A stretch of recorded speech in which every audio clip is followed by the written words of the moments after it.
بسم الله الرحمن الرحيم. Respected brothers and everyone listening, today's topic is a very vast topic to address in a very short time, but I want to give you the main points on the life of this great, magnificent personality we are going to address. And looking at the current situation in Palestine, the genocide that's taking place, this entity has never been exposed to this level before. And apologists for this genocide, facilitators of this genocide, people who are trying to rationalize this genocide, and that may include journalists and politicians, they are complicit in it. So it so happened that this topic I am going to address is directly linked to the history of Palestine. The reason why Sultan Salahudin Ejubi, very commonly known as Salahudin or Saladin to the Europeans, his name was Yusuf ibn Najmuddin Ayyub. His father's name was Najmuddin Ayyub, and it is after his name the dynasty is called the Ayyubid dynasty. He was the founder. Sultan Salahuddin Ayyubi was the founder of this dynasty called the Ayyubid dynasty. He was the first powerful ruler of this dynasty. And Allah gave him this status because of his sincerity, his dedication, his efforts, and his selfless struggle to liberate Al-Quds, the third holiest site in Islam. The city of Jerusalem is sacred to Muslims. It is also sacred to the Jewish people, and it is sacred to the Christian people. So, this city had been ruled by many different dynasties, different kings in different periods, including the Jewish people. They ruled it once upon a time.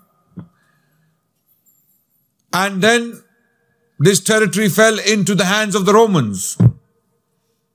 The Romans, they destroyed the city of Jerusalem completely in the year 132 CE due to a revolt, a rebellion against the Roman authorities launched by a messianic figure called Bar Kokhba. He was a messianic leader of the Jewish community in Palestine at the time. And this revolt was crushed severely by the then Roman emperor called Hadrian. You might have heard this name before, because those who know the British history, you would know that there is a place, or there is a monument called Hadrian's Wall. It goes from coast to coast in northern Britain. You can find its beginning where it starts in the city of Newcastle.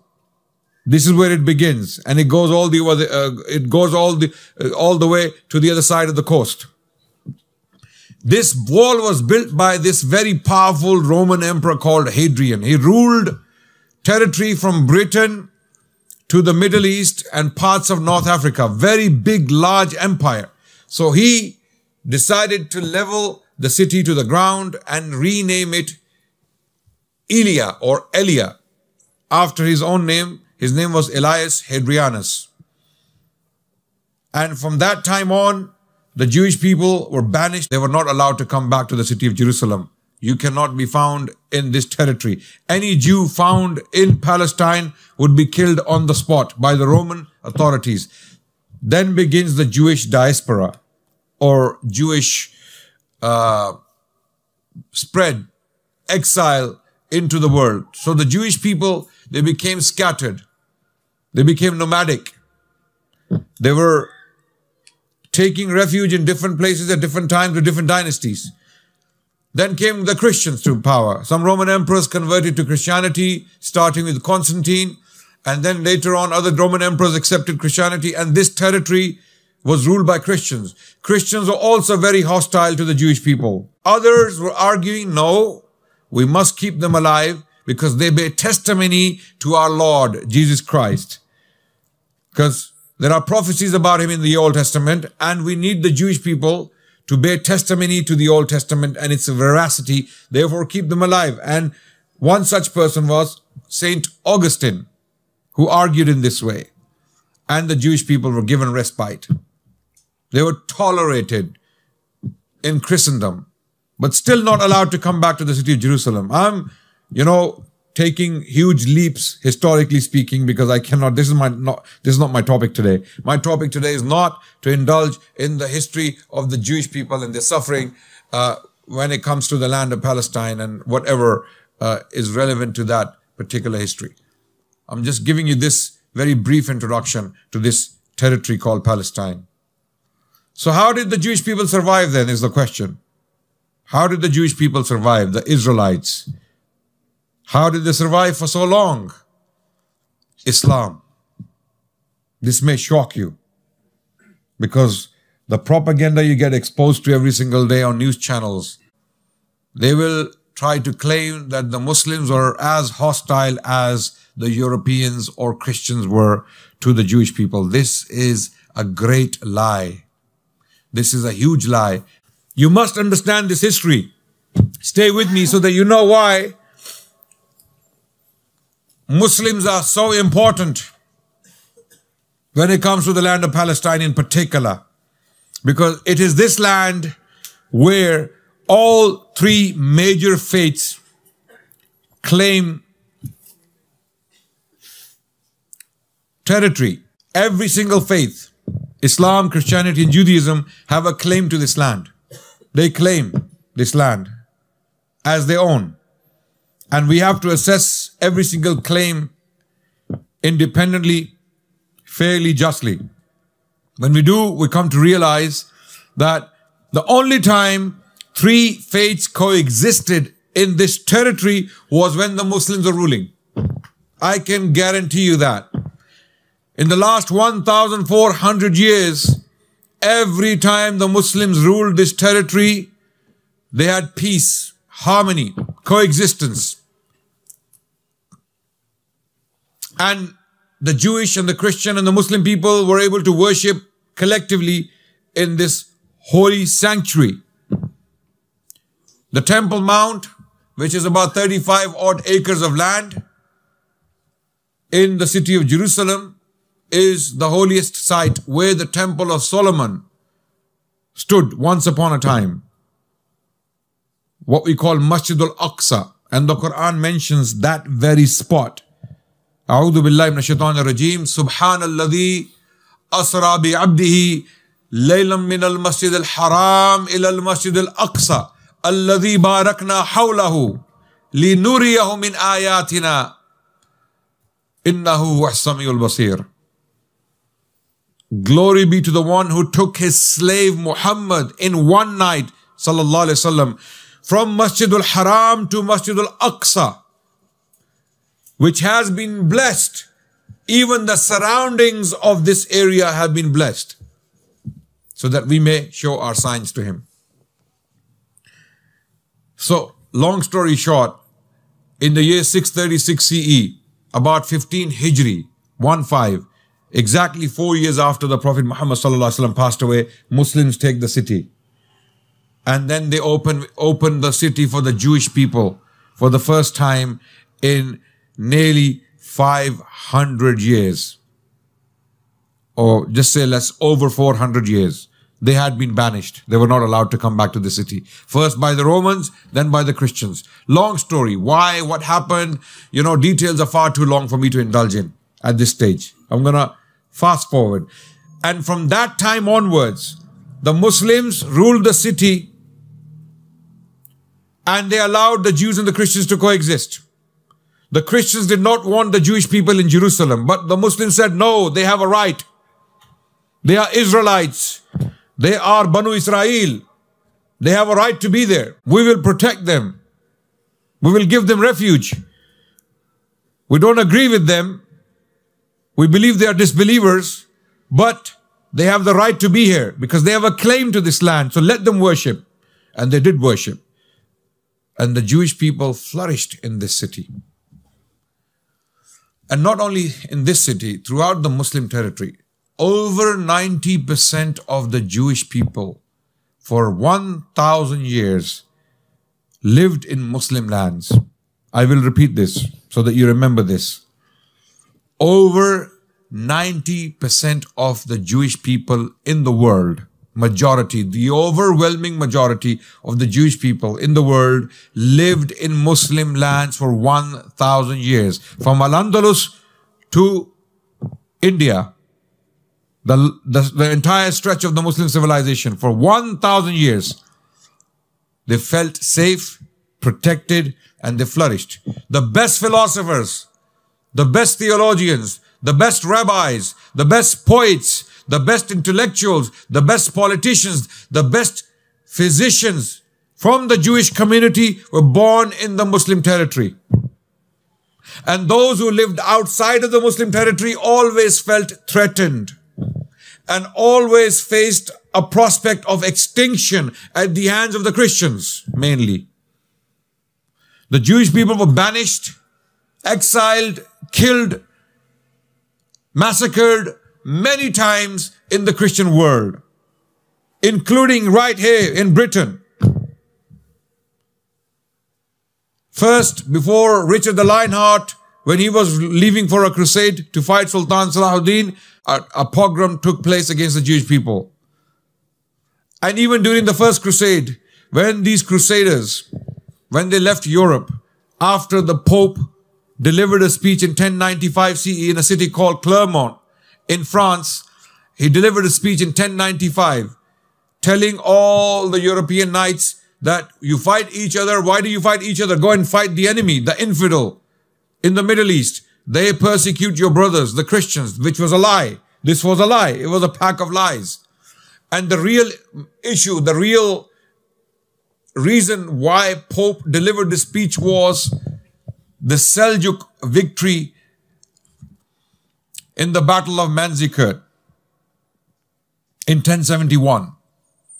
The Seljuks defeated the Roman army and took as a result what we call today Turkey. You think Turkey is only Istanbul? No. Turkey is Anatolia, what we call Asia Minor. It is like a continent. It is huge territory. The entire landmass of Turkey, okay, literally from Bursa to Syria, all of this landmass came to Muslims as a result of one battle, the Battle of Manzikert, fought by Sultan Alp Arslan, who was a Seljuk ruler, against the Roman Emperor Romanus, who was captured in battle.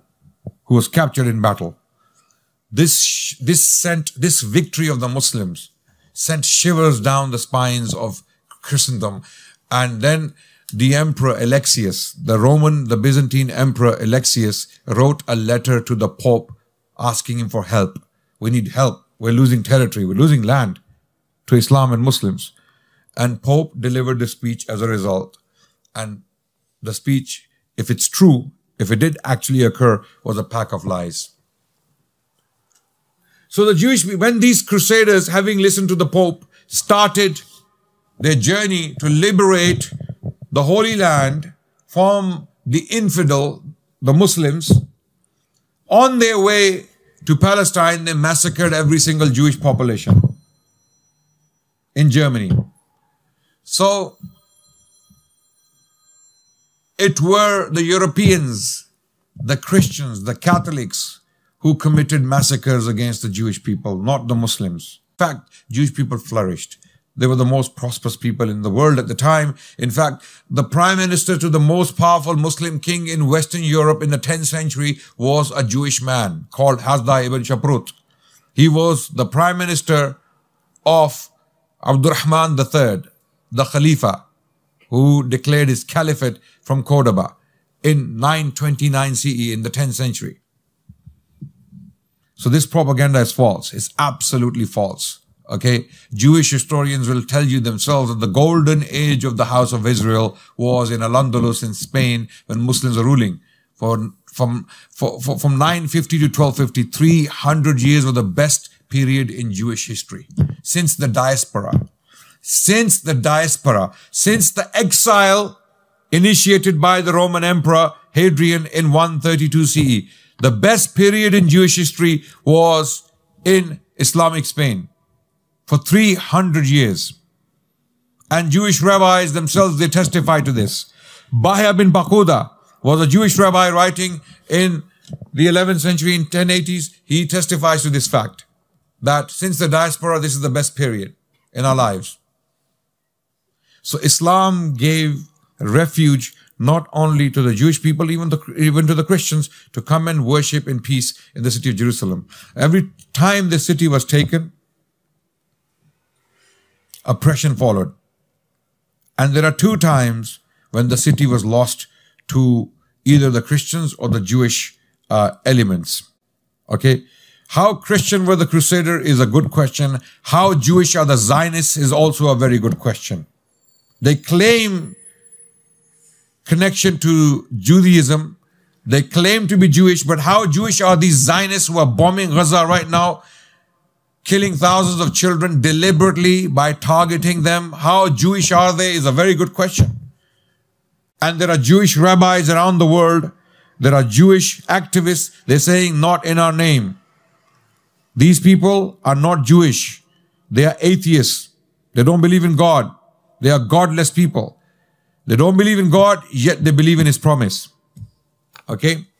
So, after the Crusades, long story short, the Pope delivers the speech and Crusaders come and take the city of Jerusalem. Very long story short. I mean, we need an entire series of lectures on the Crusades themselves, because it's a very long history. But long story short, it takes the Crusaders, after the speech of Pope Urban II, it takes them nearly 4 years to take the city of Jerusalem. They start their journey and some of them make it to the city of Jerusalem in 1099 CE. 1099. And they take the city and they massacre the entire population. They kill Muslims, Jews and Christians. The Crusaders who came in, sent by the Pope himself, the Catholic Church, they came in and they destroyed the population. They killed everything. Everyone and everything. Even animals were killed by the Crusaders. And the question may come to your mind that how was it possible? Where were the Muslims? What happened to them? Why couldn't they defend the city? This is a very good question. It so happened that the Crusaders came to the Middle East at the time when Muslims were fighting each other. The Seljuks. Having defeated one of the greatest armies on the planet, the Romans, the Seljuks started to fight each other. And the Crusaders took advantage of this, and even the Fatimids took advantage of it, and they took the city of Jerusalem. So when the Crusaders took the city, it was ruled by the Fatimids. They took the city from the Fatimids. And now, once the city was taken by the Crusaders, you know, ripple effects went throughout the Muslim world. Poets were going to, you know, cry and invoke the attention of the Muslim Ummah, because the Caliph, the Abbasid Caliph, was in Baghdad. So a poet called Abul Muzaffar Abiwardi, he went to Baghdad, and he, in his powerful poetry, he tried to invoke the Muslim attention. Where are you, the Muslims? Look what's happening to the land of Asham. We have been invaded by these barbarians, these Crusaders, and they have massacred our populations.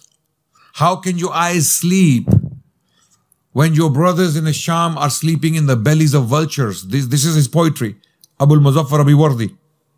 Okay? But the Muslims of Baghdad, unfortunately, were not moved. They didn't see the threat as urgent as they should have. They just didn't pay much attention to, you know, because there was no social media. The reason why all the Muslims today are completely saddened and blown away by the images that are coming from Gaza of children ripped apart. Bombs are literally, mincing them. Literally, they are there. When you look at their bodies, it looks like, someone has put them through a mince machine. These little kids, little infants. And they don't care. The ones who are doing it, they don't care. They are doing it with impunity. So, there was no social media at the time for them to see the atrocities the Crusaders were committing. No words could explain and describe the pain of the people of Palestine at that time when the Crusaders took the city. So, they took the city and they established 4 principalities, 4 states in the land of Palestine. They took it from the Seljuks and the Muslims at the time. So these principalities were Edessa, Antioch, Tripoli, and Jerusalem. So these were the 4 Christian Crusader states established in the land of Palestine, starting from Edessa, Antioch, and Tripoli, which is Tripoli, the city of Lebanon today. Okay, there are a few Tripolis in that region. One Tripoli is in Libya, one Tripoli is in Lebanon. I'm talking about the Lebanese city of Tripoli, right? That was also a Crusader principality. And Jerusalem. Now what happens? The Muslims are in a state of shock. And it took the Muslims a while to wake up to this threat. For some reason, Muslims did not immediately realize that what had happened. They thought that this barbarian horde has come from the north, from somewhere. They had no idea. And this is the first time they were exposed to this phenomenon called the Afranj.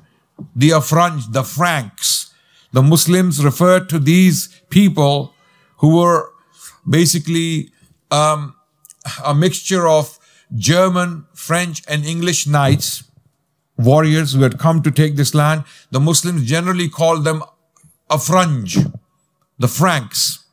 They called them all the Franks. So they thought, these people, these barbarians have come, they will loot and pollute and they'll go back. But they came to stay. They came as settlers. They drove the Muslims out and they established a state called the Crusader state. And these people don't learn from history. They don't realize that Muslims cannot possibly give up this land. That's not going to happen. Muslims did not give up the land even at that time. It took them a while to wake up. It took Muslims a while to wake up, and within 90 years the Crusaders were gone from Jerusalem.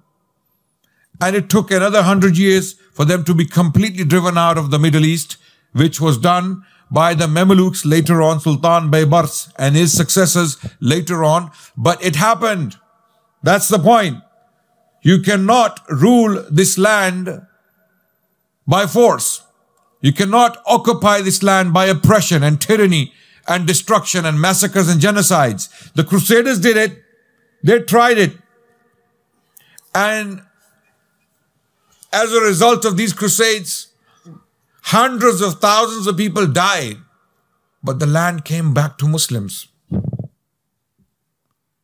Jerusalem came back to Muslims. Bear witness. Because right now what's happening? The Jewish people themselves are coming out and they're saying, not in our name.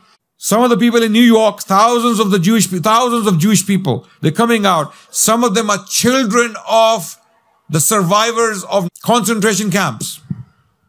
And they're saying, not in our name. When we say never again, that means for everyone, not only for the Jewish people.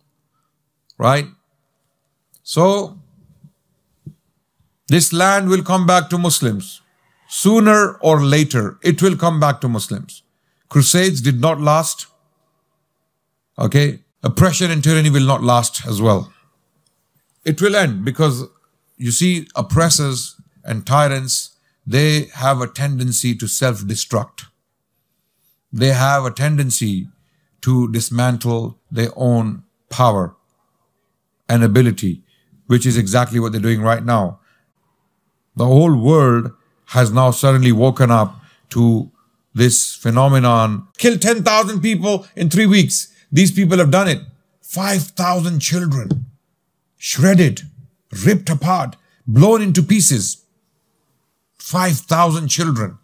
And real number is unknown, by the way. This is a rough estimate. We don't know how many people are in the rubble. So, Sultan Salahudin, why is he important? Why are we talking about him today?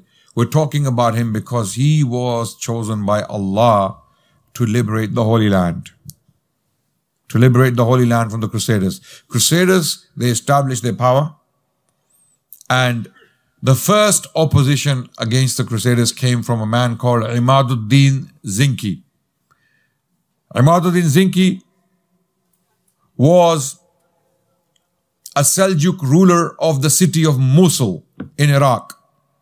Seljuks ruled much of this territory from Persia all the way to Turkey. They ruled a vast territory. This was a very powerful group of Turkic generals and sultans. Who were the Seljuks? How important are they in the history of Islam? A very good topic that we can address another time. Many powerful sultans came from these people. They were originally Central Asian. They were Turkic. And they ruled vast territories between Persia and current-day Turkey. That means the Middle East too. So the city of Mosul was ruled by a man called Imaduddin Zinki.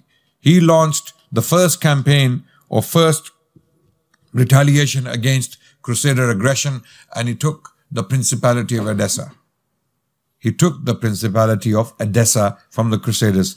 Shivers were sent down the spines of Christendom, and the Pope launched the Second Crusade. Another crusade was sent to take back the Principality of Edessa. The Second Crusade was an absolute failure. An absolute failure. Didn't achieve what it was meant to achieve. Then comes his son. Imaduddin Zinki is killed by his own soldiers or his own servants. And then comes his son called Nuruddin Zinki, a very pious man, a very able, a very upright man who was very, very diligent in his prayers. He used to pray tahajjud at night. Very, very diligent, very pious. Would love to listen to the hadith of the Prophet ﷺ. Okay. He specifically established endowments, awqaf. He invited the scholars to do public hadith lectures on Fadail al-Quds. He wanted to condition the minds of the Muslims. He wanted to explain to the Muslims why Al-Quds is important for us, why Jerusalem is important, why Masjid al-Aqsa is important for us to take it back from the Crusaders, because Muslims didn't seem to get the point. So he did public lectures. He got the ulama to read Fadail al-Quds, a hadith from the Prophet ﷺ on the virtues of the land of Ash-Sham, Bilad al-Sham, what we call Greater Syria, and specifically the virtues of Al-Quds, the city of Jerusalem and Masjid al-Aqsa. And the ulama did these circles in cities he ruled. Damascus, for example, was one of them. He was ruling Damascus and Mosul. And while he was ruling, an opportunity for the Muslims opened up in Egypt. Allah subhanahu wa ta'ala had destined for things to be this way. It was going to happen. It was going to happen, and Allah subhanahu wa ta'ala listened to the du'as. Zinki would pray at night. Nuruddin Zinki was, there is a story about him, although apocryphal. It is a legendary story, very famous story, that he had a dream that two people are trying to dig the grave of the Prophet ﷺ. Who has heard this story before? Put your hands up. SubhanAllah. It seems it's very famous. We could not trace the origin of this story, unfortunately. We cannot authenticate it. It may not be true, but it's a very famous story. And this goes to show the level of influence Nuruddin Zinki himself exercised in Muslim minds and Muslim psyche for someone to even make up a story like this about him, right? That he saw a dream and he saw two people trying to dig the grave of the Prophet ﷺ. So he went and he caught those people. And the story goes that they had nearly reached the jasad, the jism, the body of Rasulullah, the blessed body of Rasulullah ﷺ, digging. So Then he blocked the grave of Rasulullah sallallahu alaihi wasallam with molten metal. Okay, we don't know how true this story is. We don't know, but it's a very famous story. So I want to highlight that it cannot be authenticated. It may well not be authentic. Nuruddin Zinki had a very special status in the minds and the hearts of the Muslims because of all the preparations he was making to undo the Crusaders, to get rid of them, to drive them out.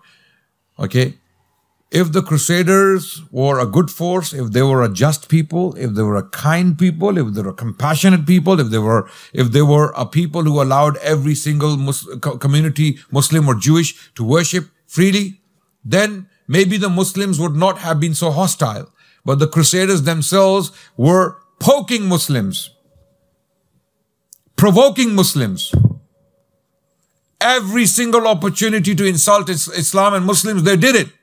They made Masjid al-Aqsa a stable for horses. Dome of the Rock became a stable for horses. Where you have verses in the Quran inscribed at the time of the Sahaba.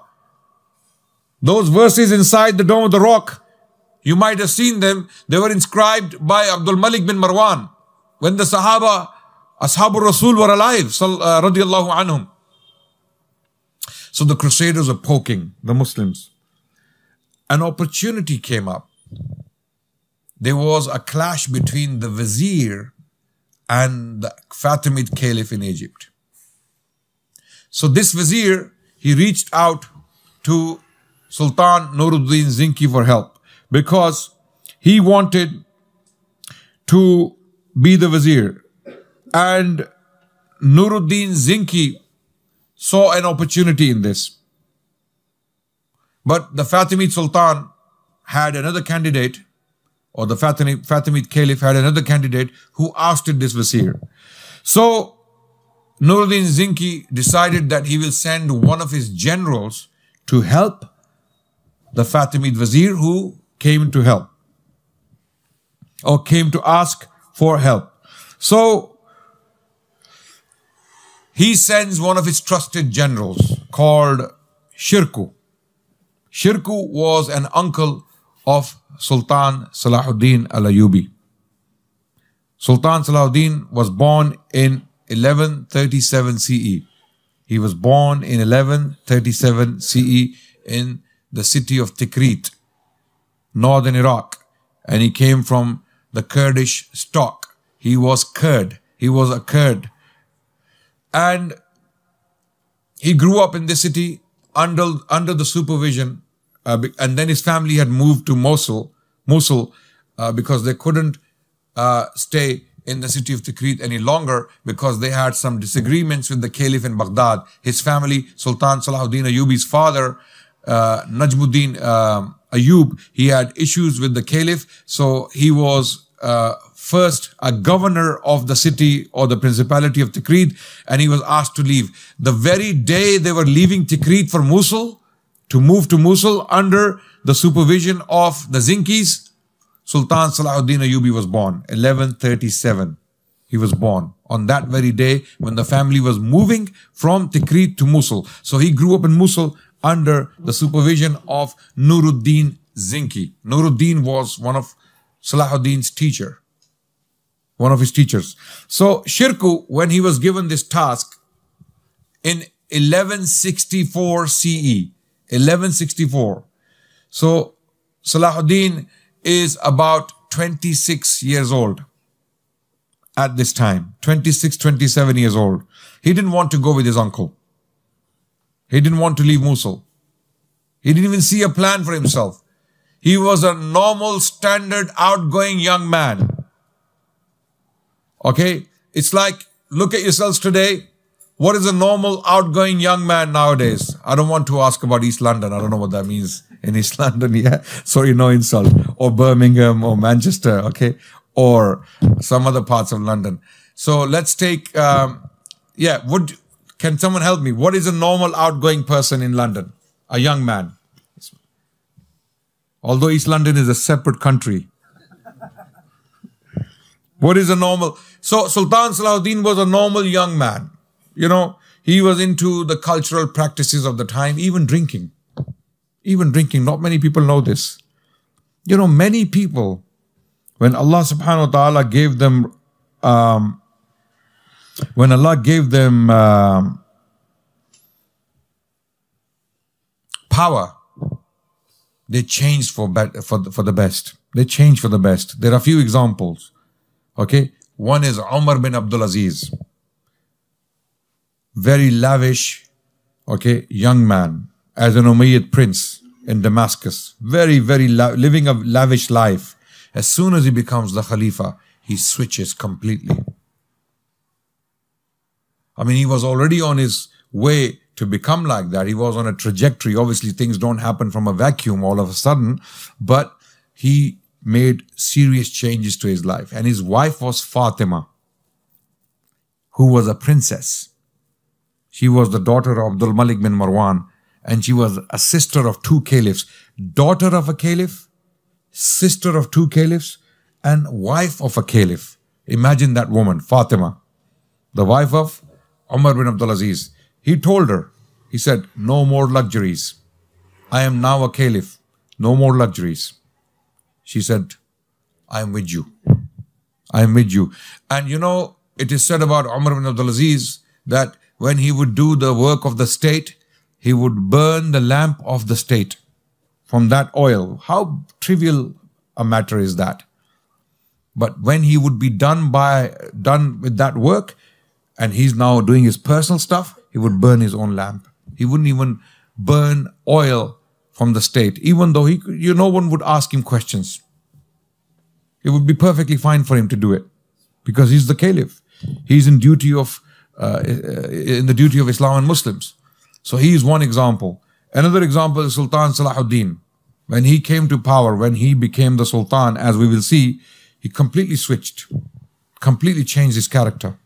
You know, all of that outgoing, being a young man, whatever that means at that time, that definitely included drinking. Many sultans and princes were into drinking. This was normal for them. That was their lifestyle. I mean, you may not imagine that today, because mashallah, our level of taqwa is very, very high, as you know. So we cannot imagine that.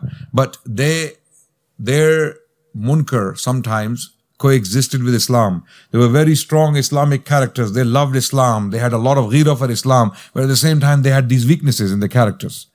They had these weaknesses on the side. Okay? So never expect perfection. If you see some strong person doing great work for Islam, don't expect him to be an angel who landed from the heavens. Don't expect Jibrail, Israfil, Azrael from them. Don't.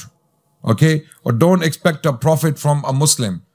What happens is someone is doing good work for the ummah. Allah has given someone strength to lead the ummah on a particular matter, and you see a slight weakness in his character. Yallah, khalas, finished. Go home. Finish. You're nobody. Haram. Okay, and you give a fatwa on him and you finish him off. So we lose great potential. We lose the goodness this person may have brought to us. Okay? And some of the Sahaba had this attitude, no doubt. But the Prophet ﷺ, he always looked at the strengths of the people and he used them accordingly. So Sultan Salahudin Ejubi, if you saw him as a young man, you would think, is this going to be the great Sultan who will liberate? You would not believe. So Allah subhanahu wa ta'ala can change affairs, right? So he didn't want to join his uncle Sharku. So this wazir was called Shawar. They went to help Shawar. So in 1164, Sharku and his nephew called Yusuf bin Ayub, also known as Salahudin, they go to Egypt. So Sharku manages to appoint Shawar to the power, or to the position of Wazir. So Shawar becomes Wazir again. Okay? And now, having done that, he's done his job in Egypt. Shawar tells him, go back now. You have appointed me as the Wazir. I am now the Wazir again for the Fatimid Caliph. You have to go back. Take 30,000 gold dinars and on your way. Be on your way. He said, no. Nuruddin Zinki had realized that this opportunity may not come again. Because in order to drive out the Crusaders, you must dismantle the Fatimid Caliphate in Egypt. If you do not have Egypt, you cannot take the land of Palestine. You cannot take the land of Palestine. So Sultan Nuruddin Zinki knew this. He knew that if this army goes back to Mosul, we may not get this opportunity again. So he told Shirkuh to stay put. Stay where you are. Refuse the offer. And they did stay. And intrigues continued. Many battles took place between the Fatimids and the Ayyubids, right? But in 1169 CE, Shawar dies, the vizier, so does Shirkuh. Shirkuh also dies. Long story short. And now, who is going to take over? Who is going to take power from him? Who is going to be appointed in his place?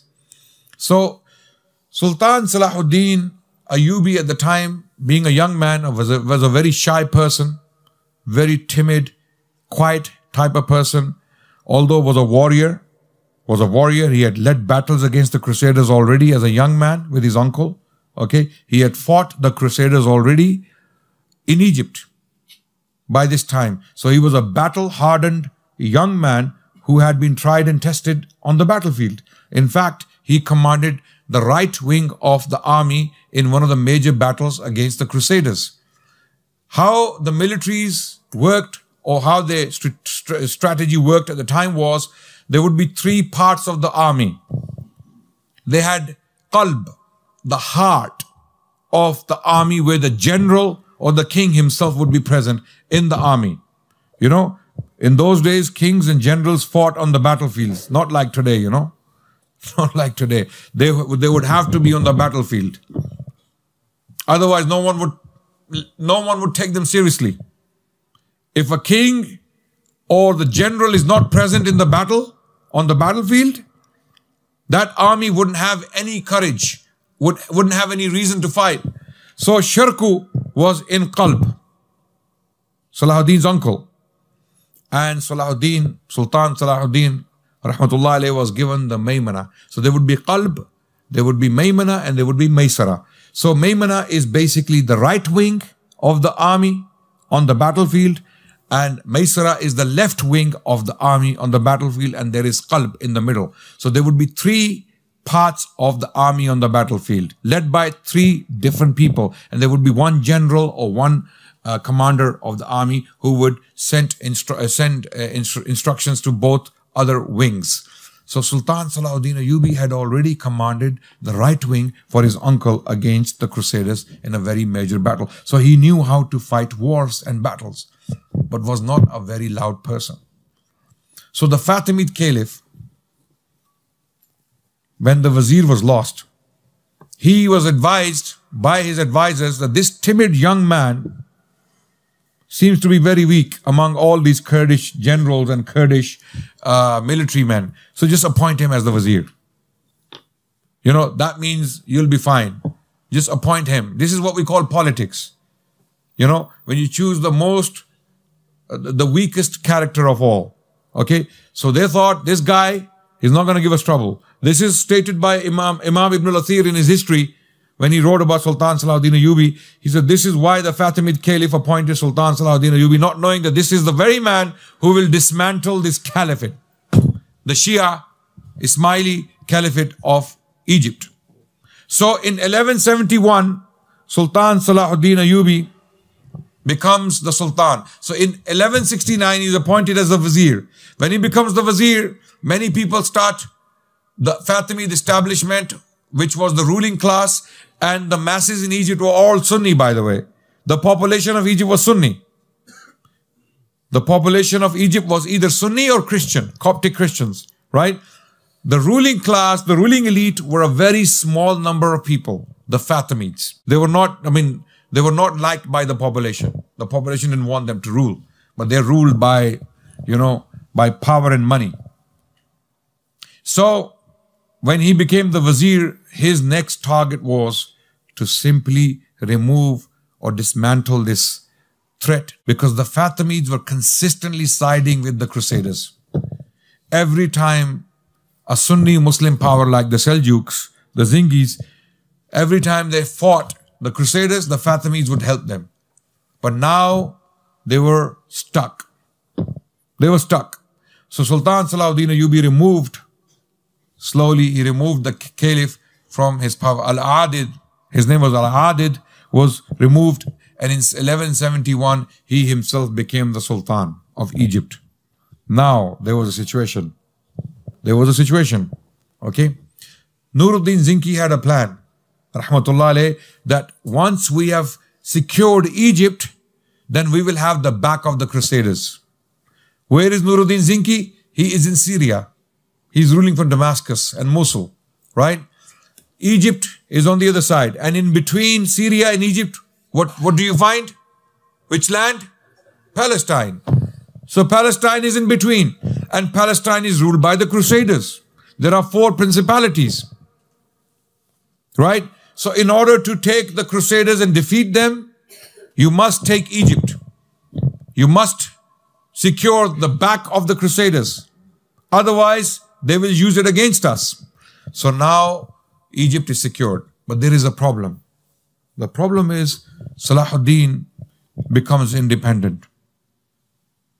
First, he was very, very obedient to Nuruddin Zinki because he was one of his servants. He's the one who sent him. Nuruddin Zinki sent Sultan Salahudin Ayyubi. But he became more powerful than Nuruddin Zinki himself. Because Egypt was a powerhouse. It has always been a powerhouse. It is a powerhouse today. Egypt, for one reason, among many other reasons, is very, very important. Why? Sorry? The canal is recent. Suez Canal is recent. It wasn't there before. But one reason why? Agriculture. River Nile.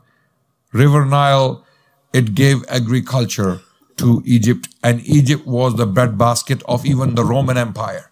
Egypt was very important. If you have Egypt, you have a very strong supply of grain, which is strategically very important. And grain means money. At that time, these communities, these societies were agricultural societies predominantly. There was hardly any industry, right? So anyone who has access to agriculture,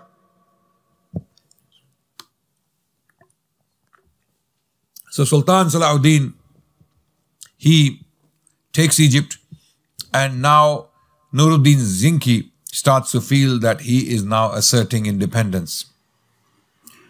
And there comes a time that now they want to face each other. So Nuruddin Zinki wants to take Egypt from Sultan Salahuddin. And Sultan Salahuddin is not simply giving it up. He's saying, no, Egypt, I know Egypt. None of your Seljuk Turks will be able to rule this territory. I've been here for a very long time, so let me rule it and we can work together. But Nuruddin Zinki had advisors who were telling him, no, we must take Egypt. So while he was preparing his armies to come to Egypt to fight Sultan Salahuddin Ayyubi, in 1174, he passed away, rahmatullah alayh. He died before this took place. So Allah didn't want them to fight each other. Allah didn't want them to confront each other. And Allah had chosen one of them to rule the Muslims, to unite the Muslims. Who was that? And Salahuddin was more able, clearly more able in the eyes of Allah subhanahu wa ta'ala, because Allah had 2 choices, right? Allah could have chosen Nuruddin Zinki, but Allah chose Sultan Salahuddin to do the job. So Nuruddin Zinki, before he could take any action, military action against one of his own clients, Allah took him. He died. And when he died, one of his young sons succeeded him, and he was clearly not able to rule. So now this was an opportunity for Sultan Salahuddin to take back the land of Syria from the Zingis or the Seljuks, right? So one after another, Sultan Salahuddin Ayyubi went for Muslim territories to unite them, and he had one goal in mind. His entire life had one mission, and that mission was the liberation of Jerusalem and the liberation of Masjid al-Aqsa. This is what he was doing all this for. This is why he was going around the Muslim world trying to unite the Muslims. Okay, so he took Yemen. He took Yemen. He took Hijaz. And he also took the land of Syria from the Zengites. So now the Muslim Ummah for the first time in the Middle East is united under one Sultan. It took him a long time, many battles, many hard fought battles against the Crusaders and his own Muslim brothers who would not allow him to unite the Muslims. He had to fight the Crusaders and his Muslim brothers in order to unite. Okay? Because many a times you will see that despite the fact that we see potential and strength and power of character and leadership in a person, but because we have our own personal agendas, we will pull his legs. This happens in your masjid committees. This happens in your charities. This happens in any Muslim project. Everyone is a philosopher. Everyone is a politician. Everyone thinks they can conquer the world. Yes or no? Yes? Okay? There is a very famous story about Afghans. Even this story, I like to tell stories even if they're not true. But I also highlight at the same time, the story may not be true. Alexander the Great, when he came to Afghanistan, there's a famous story. He was finding it very difficult to control these people, to conquer them. So his mother said, what kind of people are you dealing with? You went from Macedonia all the way to Afghanistan was called Bactria at the time. So what is so special about Bactrians? So he said, okay, I'll send you few. So he sent few Bactrians, Afghans, to his mother. And then when they came, although the story is apocryphal, may not be, clearly not, I don't think it's true. I don't think it's true. But the moral is true. When I finish, you will know exactly what I'm talking about. So these few Afghans were sent to the mother of Alexander the Great. She asked them, who is the leader? Every single one of them, I am. She said, no, I want one of you to be the leader. They said, no, I am the leader. Every single one of them, I'm the leader. While they insisted that they are all the leaders, they started to fight each other in front of the queen, in front of the mother of Alexander. And every single one of them killed each other. Right? So she said to Alexander, yeah, now I understand. Okay? And when Russia left, this is exactly what happened.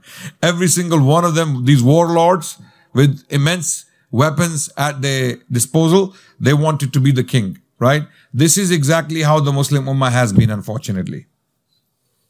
Our greatest struggle has been to recognize leadership and leave the leader to do his job. One of the greatest struggles in the history of Islam has been rebellions. Rebellions against rulers and leaders. Rebellions upon rebellions. And always these people find an excuse to rebel. They will find one excuse or another to rebel against the ruler and destroy to wreak havoc in the community and the society. Always, always these people who want to rebel, okay, they will find excuses. And you know, this is not, I'm not talking about right now in 20th century. Go back, read the history of Islam. Go to the Ottomans, go to the Mughals, go to the Ejubids, go to Al-Andalus. Any Muslim dynasty or Central Asian dynasties, the biggest problem they had was rebellions. And Sultan Salahudin Ejubi was exactly the same. You know, rebellions, non-stop rebellions. So he eventually crushed all of them. And he managed to rule all these territories. And now was the time to deal with the Crusaders once and for all. And Allah caused an incident to happen that boiled the blood of the Muslims so much that they all united under one leader. And this is exactly, you know, what's happening today. What's happening today in Palestine, the bombings of Gaza, the shredding of little children by these bombs, you know, it is already boiling the blood of all the Muslims and non-Muslims around the world. You can see it, right? So there was this foolish Frankish knight called Reynaud de Chatillon. Reynaud de Chatillon was the ruler of a castle called Kerak, current-day Jordan. You know where the Battle of Muta took place. The Battle of Muta took place in Jordan, current-day Jordan, between the Sahaba. You know, the famous battle where Khalid bin Walid radiallahu an led the Muslims for the first time on the battlefield. Because the first three generals of the Muslims appointed by the Prophet ﷺ were all shaheed. Abdullah bin Rawaha, Ja'far bin Abi Talib, and Zayd bin Haritha. All three of them were killed one after another in this battle. And then they were left with nobody to lead. And Khalid bin Walid was present. He had recently accepted Islam. He said, you're the only person we can think of to lead this army. So he led the army against the Romans. Extraordinary odds. And he's protected the army, strategically brought them back to Medina, having inflicted heavy losses upon the Romans, and then managed to take back the Muslims. This place, Muta, is very close to this castle called Karak. If you go to Jordan today, you want to go to this battlefield, this place where the Sahaba fought this famous battle against the Romans, and the qabrs are there. The qabrs of the three Sahaba are there, even to this day. You will see the castle of Karak, K-E-R-A-K, very close to this place. Reynaud de Chatillon ruled from this castle, and this castle fell on a pilgrim route. The Hajjaj, they would go for Hajj and Umrah from this route. So there was a treaty between the Crusaders and the Muslims. And Sultan Salahudin, having consolidated his power already, united the Muslim Ummah under one ruler. And by the way, he never declared his independence from the Caliph in Baghdad. Even though he was a lot more powerful and influential and rich than the Caliph in Baghdad, he did not challenge his office. The khutbah from the masajid was read in the name of the Caliph. This is how obedient he was to Muslim authority himself. Being the Sultan himself, being more powerful than the Caliph himself, having larger armies than the Caliph, Caliph had nothing. The Caliph in Baghdad was powerless. He paid homage to him. So now he was waiting for an opportunity, and the opportunity was provided by this fool called Reynaud de Chatillon. He saw a pilgrim caravan passing through his territory. He decided to attack them. He attacked the caravan, and it is claimed that one of the sisters of the Sultan was in the caravan.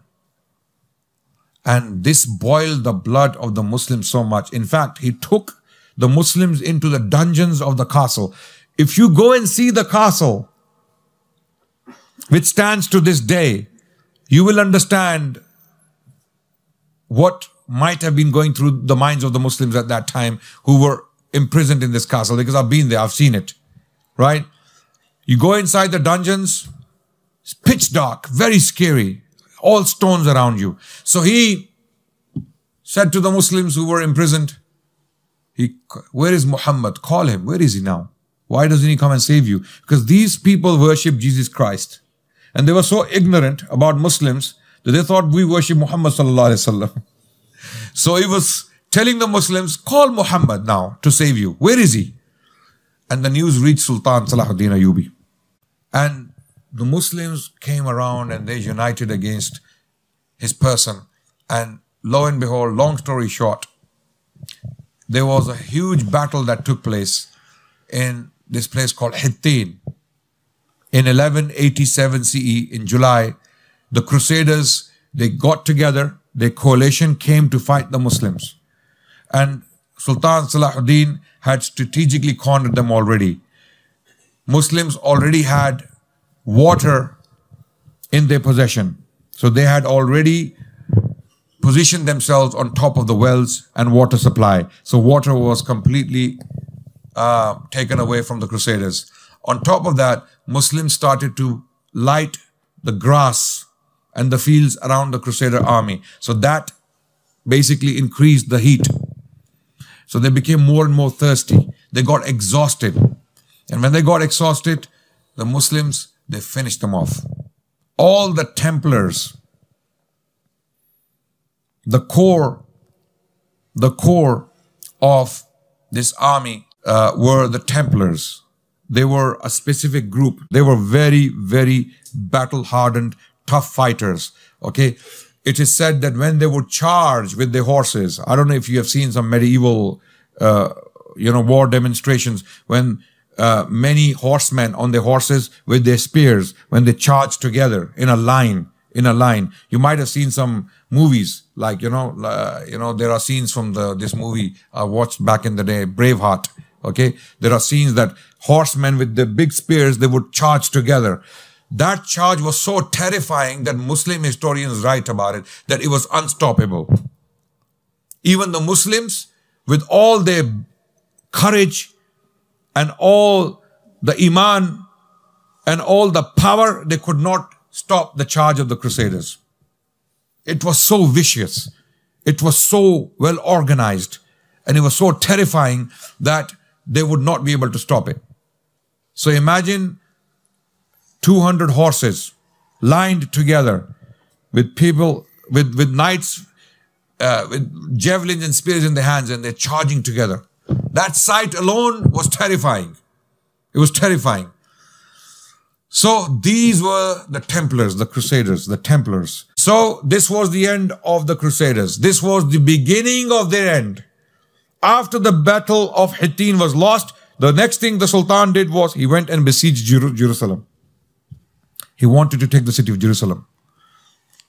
And long story short, the Crusaders who were defending the city, they surrendered upon a treaty.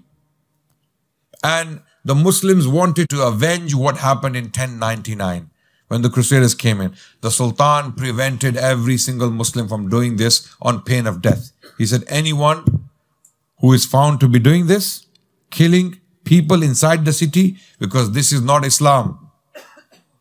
We don't have the Crusaders as our teachers. Our teacher is Rasulullah sallallahu alaihi wasallam.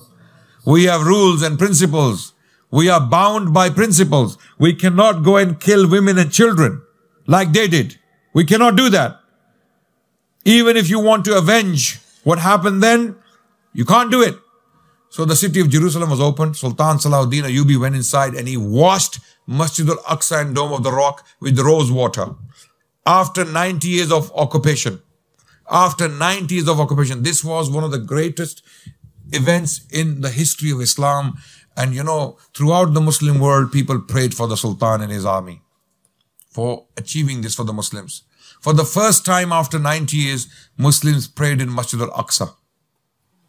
It was washed with rose water. The Sultan himself, being a king, himself was on the floor, washing the floor of Masjid al-Aqsa. Allahu Akbar. Rahmatullahi alayhi. And his generals and his army, everyone was. And then they took down the crosses from Masjid al-Aqsa and the Dome of the Rock and put up the, the Islamic symbols. And the city was opened for the Jewish people as well. And the Christians. Sultan said to all the Christians in the city, Crusaders and otherwise, you may remain in peace. No one will brutalize you so long as you are peaceful. Don't cause any problems. And those Crusaders who want to go back to Europe, we will take you in security to the coast. Now, Sultan provided his own military for their safety because the masses, the people of Palestine, the Muslims, they were boiling with anger. But the Sultan protected these people. No wonder William of Tyre, one of the Crusaders, he is one of the main Crusader historian who was writing at the time. He was alive at the time of the Sultan. Wallahi, my brothers and sisters, those of you who are watching right now, if you haven't studied the history of the Crusades, you haven't studied anything. It's so amazing, it's so powerful, it's so inspirational that it's unbelievable. There are so many things and so many deeds I simply cannot cover in this short sitting. My time is up, so I have to stop very soon. But you know, what I have addressed today is not even the tip of the iceberg. These are main details, main events. Sultan Salahudin, he's freed thousands of Crusaders. No wonder William of Tyre, one of the Crusaders writing at the time, he said, this man, Salahudin, was courageous, was wise, and generous, merciful. Merciful. You know why they were writing this? You know why they were writing this? Because every time the Crusaders dealt with him, they found him to be very merciful and compassionate. He had no personal vendetta against them. He was doing this for the sake of Allah subhanahu wa ta'ala. There is an incident narrated by one of his personal biographers, Sheikh Bahauddin Ibn Shaddad, who was one of his biographers and also one of his teachers. One of his teachers who was with him during all these incidents. He was with him on the battlefield. He saw him firsthand.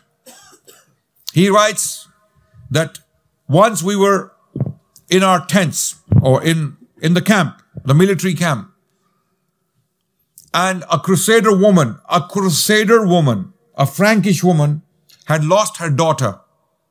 She was kidnapped, stolen from her by some Muslim thieves. What happens? She goes to the crusaders. She cries to them that my daughter has been taken away. She has been kidnapped. The crusaders said, we cannot help you. We cannot help you in this hostile territory. We are in war. There is a war going on. On the other side, there are the Muslims, and on this side is us. So what are we going to do? But then they said to her that the king of the Muslims, he is merciful. Who is saying this? The crusaders telling this woman, the king of the Muslims is merciful. He will help you. If anyone can help you, it's him. So she crosses the lines. She comes to the Muslim side and she insists that she wants to see the Sultan. She's brought in front of the Sultan, and Salahudin ibn Shaddad is narrating what he's seeing himself. She comes and then no one understands the language. So they bring a translator, someone who interprets her words. She tells him that my daughter was kidnapped and I want help. And she's crying at the same time. The Sultan immediately tells his men, go and find her daughter and don't come back until you find her. So they go, they find her. Some people were trying to sell her. So those men get arrested. The girl is freed and she's reunited with the mother within some short span of time. So when the girl comes back to the mother, she falls on the floor and she starts throwing sand on her face out of happiness and crying at the same time out of excitement. And Sultan, when he sees this, he starts to cry. When he sees this compassion of the mother for her daughter and the way she was praying for the Sultan, Salahudin ibn Shaddad narrates that we did not understand what she was saying, but we knew she was praying for the Sultan because she was looking at him and she was throwing sand on her face. She was so grateful to him that, you know, how can this even happen? How can you even do this? In war. And there are many stories like this about Sultan Salahudin Ejubi, authentically narrated by his own personal biographers. There are many. There is one by Ahmaduddin al-Isfahani. He is an author. One of the best ones. I strongly recommend everyone to read on Salahudin.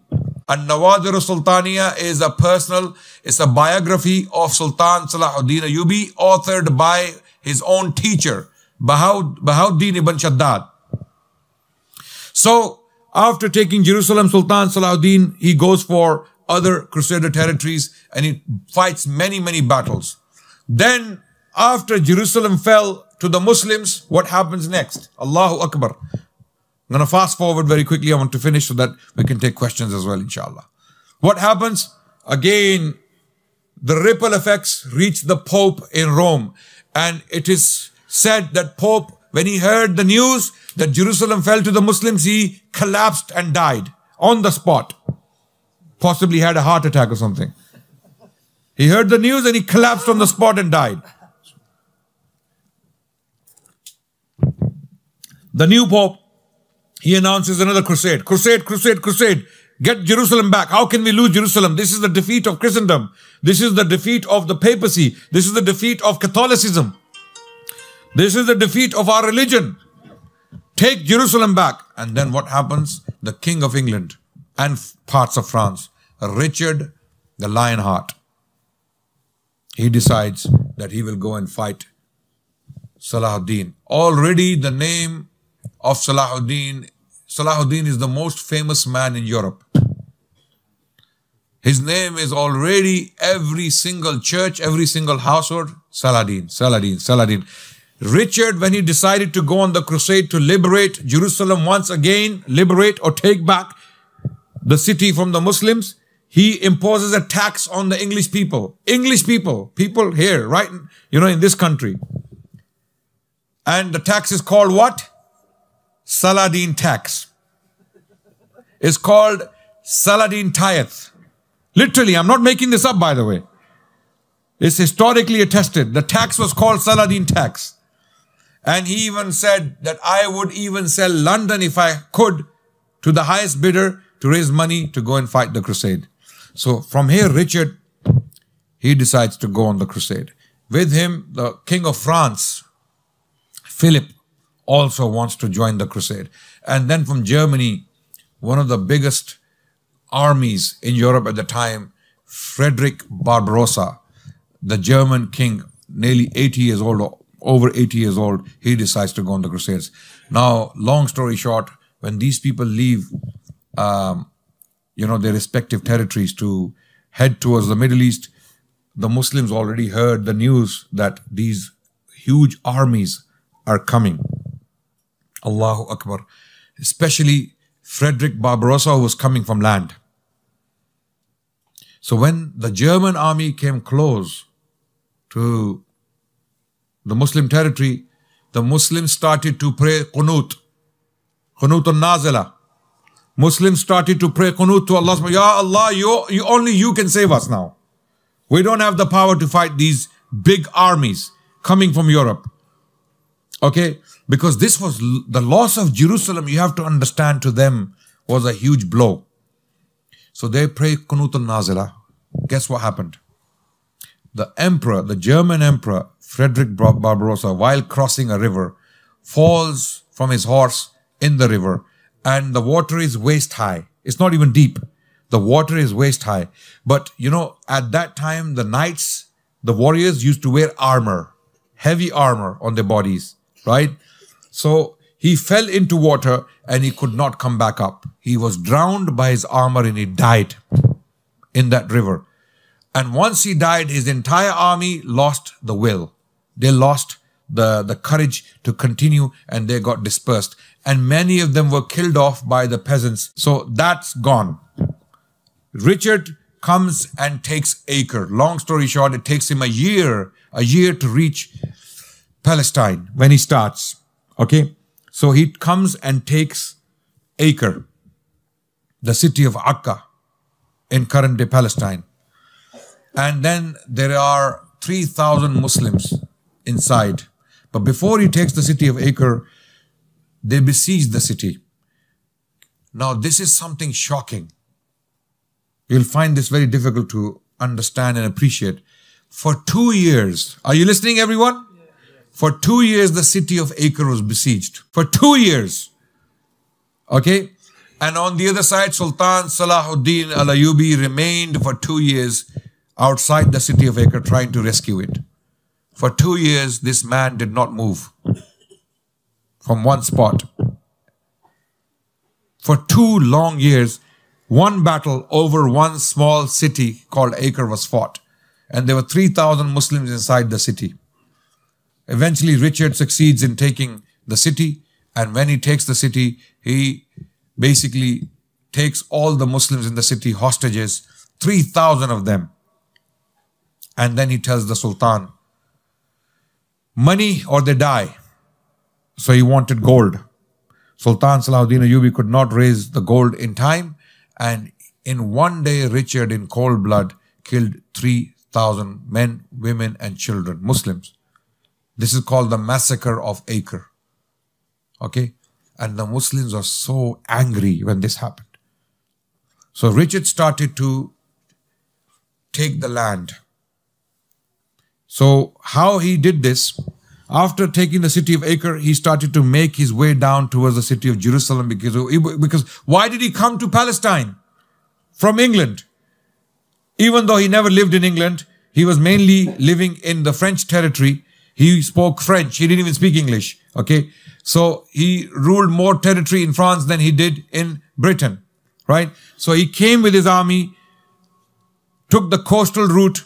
There were ships supplying from the sea, and on the land, the other side, the Muslims are also following the Crusader army. And there were many skirmishes. Muslims tried to stop Richard in his tracks, but they couldn't. He was a very, very, very able fighter. Richard was a vicious fighter. He was not only a very powerful king, but he was a very strong general. and he commanded his men like a block. Even in the battle of Asruf, the Muslim lines and the Crusader lines were drawn against each other. This was a very famous battle that took place between the Crusaders and the Muslims, and the Christians charged the Muslims, as I mentioned earlier, and the Muslims could not stop the charge. And then Richard, Salahudin ibn Shaddad, writes in his history, the same biographer of the Sultan, he writes that on that day, Richard, with a spear in his hand, was running the length of the Muslim army, up and down, and challenging Muslims. Is there a man among you who will come and fight me? Is there a man? Muslims are so terrified of his leadership, his person, that no Muslim came forward to challenge him. This is similarly, at the time of the Prophet, when Ibn al-Wud, he came to the Muslims and he said, is there a man among you? He challenged the Sahaba. Who stood up? Who stood up to challenge him? Ali bin Abi Talib. 3 times the Prophet told him to sit down, because Ali was a very young man at the time. He didn't want him to be killed. Ibn al-Wud was a great warrior, very well-known warrior in Arabia. When he was challenging him, so Ali eventually ended up fighting him and killed him. So likewise, Richard was running the length of the Muslim army with a spear in his hand on his horse and taunting the Muslims. So the Muslims could see that this man is very different. This enemy is a very different person we're dealing with. This is a different breed. Okay? And Richard was, no doubt, was a very, valiant and vicious fighter. Not only himself personally, but as a military general as well. And now he came very close to the city of Jerusalem, having taken much of the territory. The Muslims are doing their strategic games, and the details can be read in the books I've already mentioned. Okay? So I'm cutting the long story short. So Richard comes close to the city of Jerusalem, having come from France, having raised taxes from Britain. He is almost 6 miles or 6 kilometers away from the city of Jerusalem. And the Sultan is inside the city of Jerusalem. Guess what? What is the situation? What do you think is happening inside the city of Jerusalem? This is the same man who massacred 3,000 Muslims in cold blood in the city of Acre. What do you think is he going to do? What do you think he's going to do when he takes the city of Jerusalem? Massacre. And who's inside? The king, Sultan himself. And now the advisors of the Sultan are coming to him. They're telling him, Sultan, leave the city. Live today, fight tomorrow. This guy, clearly he has reached this far and we couldn't stop him. Let him take the city and we will besiege them. We will deal with them like we dealt with the Crusaders before them. The Sultan did not want to leave the city. He said, I will die here if I have to. I will die in this city if I have to, with the people. What does he do? He goes to his teacher. Are you listening? He goes to his teacher. Who is the teacher? Salahudin ibn Shaddad, the one who wrote his biography later on, An-Nawadir Sultaniya. He goes to his teacher and he asks him, what do I do in this situation? Richard is here and these people are going to be massacred and I don't want to leave the city. Al-Quds, Jerusalem, Al-Aqsa, I cannot leave it. Sheikh Salahudin ibn Shaddad asked him, who gives victory? Who has the power? Allah. So go and ask Allah. Go and ask Allah. The Sultan comes to Masjid al-Aqsa and he stands on the mat. Salahudin ibn Shaddad narrates that I could see his grey beard moving. His beard was grey, possibly from grief of all these years. His beard was moving and he was reading, and his tears were flowing down from his cheeks. And when he made sajda, the prayer mat was filled with his tears, crying to Allah, Ya Allah, it's up to you now. Ya Allah, I am powerless. Whatever he was praying. And for some reason, Richard decides, having come from Britain and France, having brought so much pain and suffering to not only his own army, but to the Muslims as well, for some reason, he decides to go back. turns around from the doors of the city of Jerusalem. And his companions, crusaders, they said, at least look at the city. Go and look at it. He said, I will not even gaze upon it. I will not look at the city. I will not look at something I cannot take. He turns around and he goes back to where he came from and could not take the city of Jerusalem. Historians argue a number of different things, and they say a number of different things. Why? Because the city was basically in the hands of the Muslims. The territory around the Crusaders was hostile. The Muslim population was hostile. All the water wells had been poisoned already outside. There was no water supply. They were away from the sea. Okay. So this was a lost battle to Richard. There was no point of fighting this battle. So he decides to go back. Even without trying to conquer the city. Never sees it. Doesn't even look at the city. Goes back. And then Sultan Salahudin Ejubi and the Muslims cannot believe it. Whether it was his du'as or the Muslim du'as and the Muslim qunuts. That's why they say never underestimate the power of du'a. Just like you guys prayed tonight. Believe in Allah. Believe in His decree. Things will change.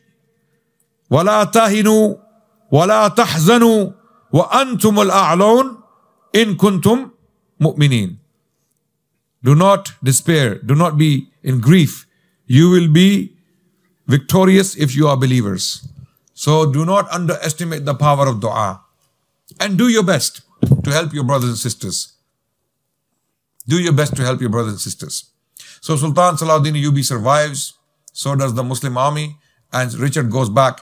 And Richard, fighting a minor battle in France, besieging a castle, gets shot in the neck by a crossbow by another soldier, a French soldier, and he dies as a result. And he tells his soldiers that they should bury his heart in the city of Rouen in France, and his body was buried in another place. Forgot the name of the city where he was buried. Subhanallah. Okay, so you can see he's a Fiji. You know, they used to make effigies, true likeness of the king or the queen on the grave. You can go and see in France. If you ever see them, you can see the pictures. So this man was clearly a very special, no doubt, okay, with special qualities and characteristics, okay. And when he was in Palestine, Sultan Salahudin Ejubi communicated with him, even sent him his physician. And he actually praised the Sultan for his bravery. This is a man I'm dealing with, not just any ordinary person. This guy, this person I'm dealing with is not an ordinary man. Okay. And likewise, the Sultan respected Richard for his leadership and all the great qualities he possessed, although using them for the wrong ends. You know, when you go outside Westminster Abbey, there used to be a statue of Richard on a horse with a sword in his hand, right? You know, Richard, before leaving for the Crusades, one of the events that took place, unfortunately, was the massacre of the Jewish people in London. And they came to pay homage to him and they got massacred. This is Richard the Lionheart. Okay? If anyone's a Lionheart, it was Salahudin. And he became very, very popular.